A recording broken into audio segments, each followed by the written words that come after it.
Blackstone Audio presents Vixen, a Nameless Detective novel by Bill Pronzini.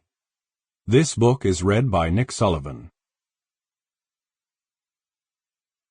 In memory of my grandfather, William Gooder, 1888 to 1958, whose taste in reading matter helped shape my own. Prologue. Femme fatale, French for deadly woman. You hear the term a lot these days, usually in connection with noir fiction and film noir.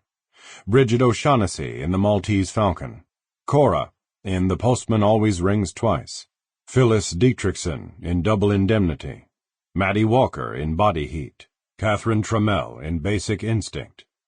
Scheming, sexually demanding vixens who trap their lovers in bonds of murderous desire and use them to further their own ends. Lethal women. Jezebel, Salome, Cleopatra. But they're not just products of literature, film, the folklore of nearly every culture. They exist in modern society, too. The genuine femme fatale you hear about now and then are every bit as evil as the fictional variety. Yet what sets them apart is that they're the failures, the ones who for one reason or another got caught. For every one of those there must be several times as many who get away with their destructive crimes. In the dozen years I spent in law enforcement, and the 30-some years I've been a private investigator, I never once had the misfortune to cross paths with this type of seductress. Never expected to.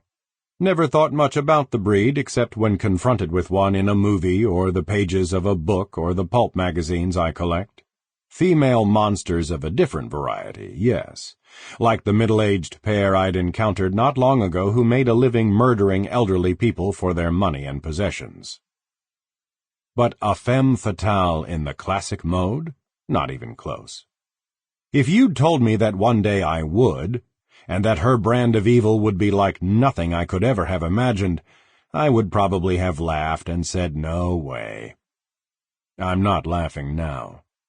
Neither is Jake Runyon. He was mixed up with her, too, in the same professional way I was, not quite from the beginning, but even more deeply and all the way to the end. He'd never come across anyone like this particular vixen either, and it left him as shaken as it did me. Her name was Cory Beckett. Real name, not an alias. A deadly woman who brought a couple of new twists to the species. New and... Sample complete. Ready to continue?